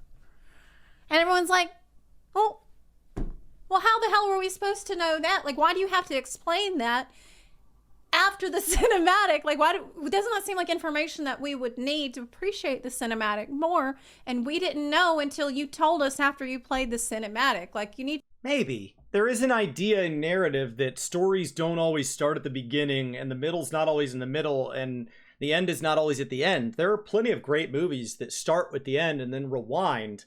So I think showing something that is without explanation and then playing through a series of events that can give that is a valid form of storytelling. So, maybe.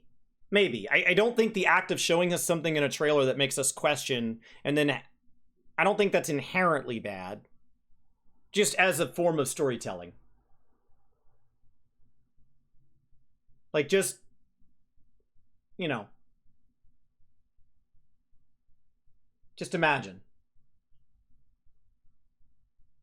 To have this be something that builds up, that is like a logical conclusion to story points that you've made along the way. I definitely do not need to go on a whole tangent about this, but you know, about like buying books and stuff, like I mentioned before, like it adds up, and that was one of the things that I kind of bitched about before. You know, I made the choice to buy all those World of Warcraft books, and I still have those. Actually, they're just in the closet. Actually, I did learn how to read because of Final Fantasy XIV. If you play Final Fantasy XIV, it makes you learn how to read. And it also makes you learn math. And now that I know how to read, maybe I could read one of these Christy. No, it doesn't. No, it doesn't. I went through as a story skipper, and I remember lots of people that couldn't figure out math. I remember an awful lot of people that couldn't figure out math. I remember laughing because I was good at math. I did fine. I immediately grasped it. I was fine. A little bit of a debate on Prime, but I was fine. I liked the math raid. I understand that some people didn't and were not ready to learn how to do the math. Golden books after all. But, you know, they're expensive, and, you know, to get that extra narrative felt like that's what you had to do. I bought like one Final Fantasy book, Chronicles of the Light, and this is not like World of Warcraft Chronicle. This is a book of short stories and stuff like that. Look, if you want to read... Doesn't he have the Encyclopedia Eorzea? Is that not what those are? I just assumed that's what those were back there in the middle. It's the right color-ish. The Final Fantasy fiction, you should go to AO3 for that. I'm just saying, if you want some content about the characters in the game that would be titillating for you, there is a whole website filled with just such a high quality fiction on there. Like, just a really, really hot tip from me to you. You don't need this. You can read all that for free. And it's one book, right? And then I have my saying. encyclopedias and some art books. Perfect. But World of Warcraft has those novels. It's a hot tip. Very overwhelming. So anyway, to wrap up what I'm trying to say there, I just think it's a very different experience. And it's so different that when people ask, you know, you coming back to WoW, and I say no, sometimes it feels like people take that as me saying that WoW is bad, or that I hate WoW, or that I don't want to go back to it. Yeah. And when I was pissed off a year and a half ago, and I ranted about World of Warcraft, I was, you know, in an emotional state then, so to speak. But I feel like I'm thinking pretty clear on it now, and that's kind of where I'm at. You know, Okay. I feel like I'm more tempted to play. This is a really good video. I feel like this is a video you definitely needed to make because you're completely right that if you say that, then there will definitely be people that are like, oh, well, maybe you just hate WoW and you're FFXIV Andy, no. But no, it doesn't seem like that is the case. It just seems like you're not feeling it. You're just not that into it, and people want to make it into something bigger than it is. Wrath than Dragonflight. That's fair. That's fair. And I just think that there are some fundamental changes about World of Warcraft that would have to occur for me to want to come back. Like what? I think I graphically wanted something more out of World of Warcraft for a while, but I know that it has a unique art. Maybe he could make the 5 things that would make him go back to WoW, and then she could react to that, and then he could react to her, and then I could react to them.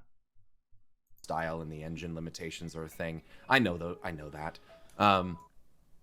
You would want different art style, like different, better graphics from World of Warcraft that's not leaning so heavily into their super stylized look. Do you remember that time that somebody made Orgrimmar in Unreal Engine 5? in Unreal Engine 5? Yeah. It's amazing. Pulled out of... Every great game Did you has remember been that? has been remade by a fan in Unreal Engine 5 that of course has not had to be like made into something that can be played by 12 million players simultaneously and then built on top of and have to deal with minimum spec requirements and stuff, but is always astounding. It's the same with Final Fantasy XIV. All games have been remade by a fan in Unreal Engine 5. All of them. Every game that's ever released. I bet somebody has already remade the Ashes of Creation beta in Unreal Engine 5, which is made in Unreal Engine 5, and it looks better than what they showed. Fans, I bet the Riot MMO has already been remade in Unreal Engine 5 and looks better than it will on launch. Okay, I gotta show you. There's 30 MMOs that you don't even know the name of, and they've already been remade by fans in Unreal Engine 5. People that haven't seen it. It's astounding. Look at this. Watch this. Watch this. Watch this. Watch this. Let's see it. It's been remade in... Oh my god. Oh! Oh my god! Oh! That's so cool. So cool. Can you imagine? It's so hype just to see this. Love it, man. WoW 2 is out, y'all. Forget Dragonflight, we got WoW 2 coming out. I mean, to run this requires 64 terabytes of RAM and a NVIDIA RTX 99 billion. And unfortunately, there's a lot of clipping errors, and the game has a $62 trillion budget, but...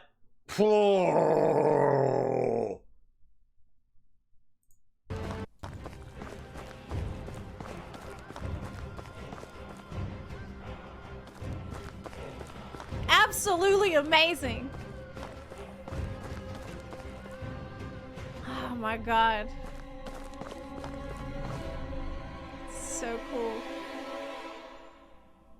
If WoW looked like this, people would lose their minds if they release some shit like that. I would like to note that there's not 6,500 players sitting right here spamming the largest AoE attacks they possibly can. You need to show people standing on top of the bank for immersion, though. Got a dragon in there? Dragon mount, too? Whoa, whoa, whoa, whoa. See, and like here is already the issue. If they release some shit like that. Wait for You it. need to show people standing on top of the bank for immersion. I love this, but watch this. Wait for it. Got a Wait for dragon. it. And nothing! This is really hard. There's nothing. Where is Duratar? That should be the Barons over there going up into... Oh, nothing. It can't be done. It cannot be done. I understand this is one person versus the entire art team of WoW, but like, WoW is also designed to be able to run on hardware not as powerful as my phone, but as powerful as my coffee mug. In there, dragon mount too. That's sick. Okay, sorry. That was I got distracted. You know, so I do think I found that in FF with higher visual fidelity, and for the most part, you know, there was just a lot I felt like drove me away. Challenge modes going 1.0 tried doing that crap. Going away in favor of Mythic Plus, and when I feel like we could have maybe had both, or I don't know, but that's kind of where I stand right now. Is just you know, I hope WoW is good. I hope Dragonflight's good. I know pre-patch just came out, and I hope you guys are enjoying it if you are playing that. It's I'm gonna play it. Truth be told, if you come to my stream and you ask about WoW lore, I'm actually like pretty likely to respond to you. If it's new stuff that I don't know anything about, obviously that may not be the case. I have a great foundation of information. Okay, well, when's Illidan coming back? Okay, Pyro, if you know so much about WoW lore, why don't you tell me when Illidan's gonna come back, huh? And why don't you tell me, do you think they're gonna ruin my favorite character at Rathian? Don't you say Illidan? No, we're not talking about AO3 anymore, Pyro. We're talking about the game. We're not talking about that. We're done talking about AO3, Pyro. God damn it. So it's not like my stream is just like, you can't talk about WoW or anything. So if you guys are interested in checking that out, I would check out my Twitch. It's twitch.tv/pyromancer. I play pretty much exclusively 14. That's pretty much it. I don't want to upset anyone. I don't want to hurt anyone's feelings or try to make one game seem like it's better than the other. Because I think, again, they're just different games, and I just for can't different believe people, what I'm hearing, man. I heard Pyro was really toxic, but he's not being very toxic in this video. I feel a little bit let down, actually. Different things out of it, but I want. But he is being toxic in my chat, so actually, I guess it does balance out. WoW to be good for everyone that plays it, regardless of whether or not that helps my game. Because at the end of the day, like, it's okay to want for the better health of another MMO, even if you're not getting anything out of it. And I think that's the important thing to remember, is that, like, these are people with hobbies and friends who play this game, right? Like, I don't. What a calm and based opinion. What a completely and reasonable take. Pyromancer is reasonable. Is that the title? Is that the title?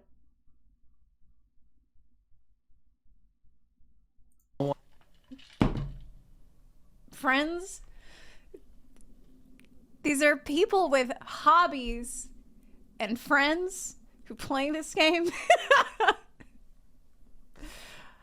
I don't know about that one, Chief. Want anyone from WoW to like have all their friends quit and go to Final Fantasy. I don't want people from Final Fantasy have all their friends quit and go to WoW, or stop playing in general. Like, it doesn't have to be a trade, right? It can just be people stopping in general.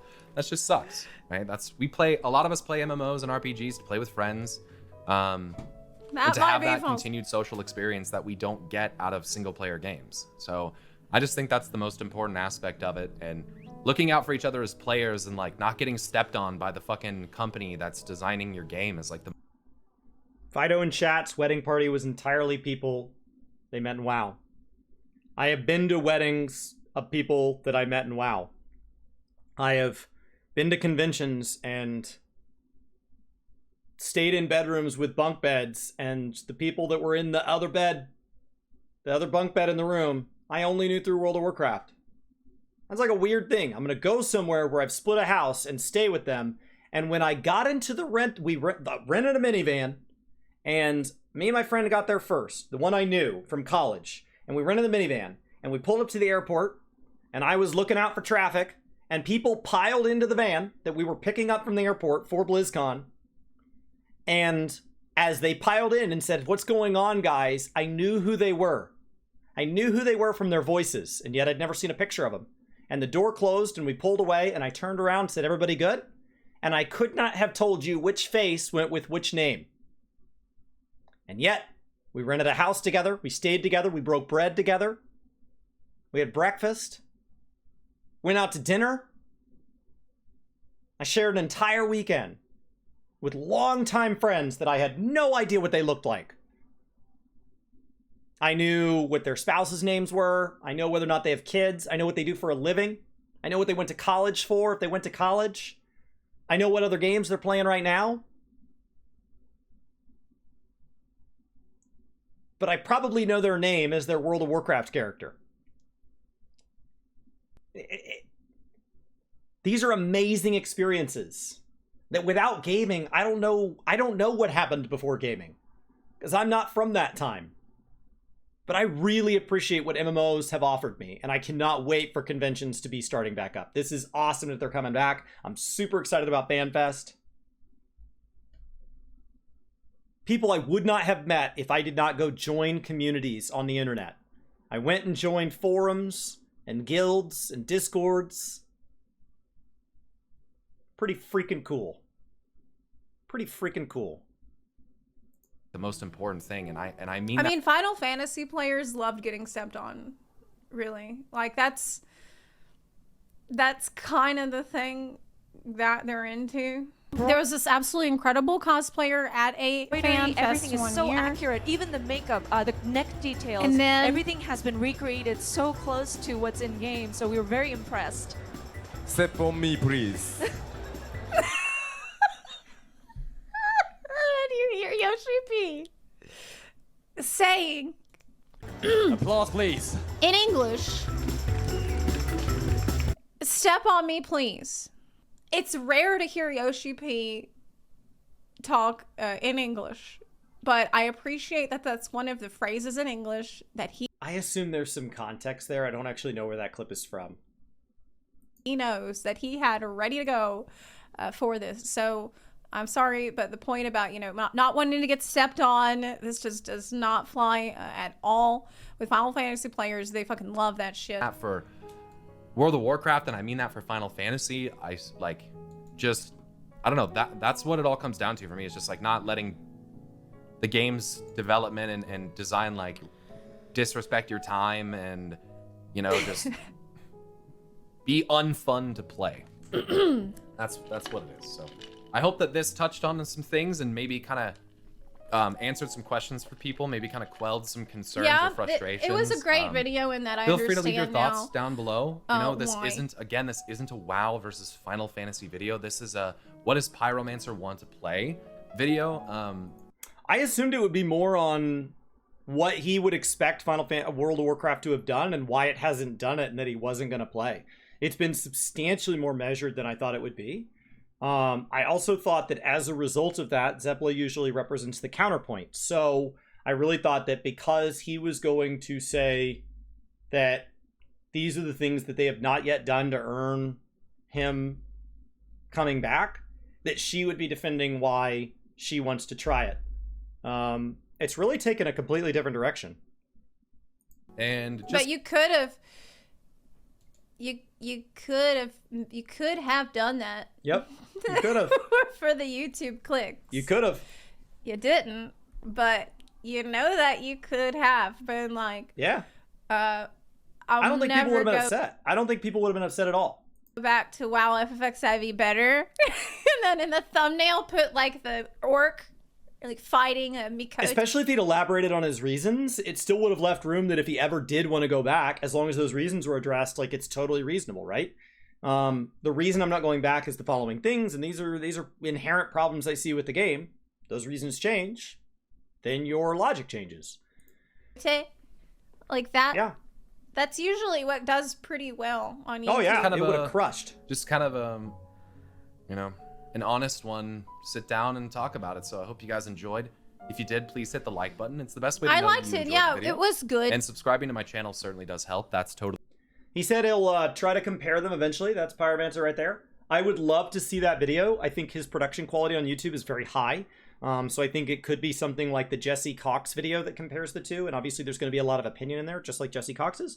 But largely those opinions were something that was shared by a large portion of the 14 base. So like it was an amazing video. Amazing. And I think it'd be great to see his take on it.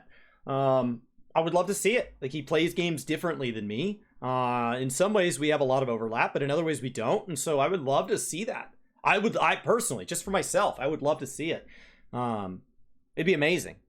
It'd be amazing. A lot of his YouTube since he's come to 14 has been stream compilations and stream clips and stuff. But I think to get back to kind of these, like, I would love to see some high production. I would also love to see him make a story summary.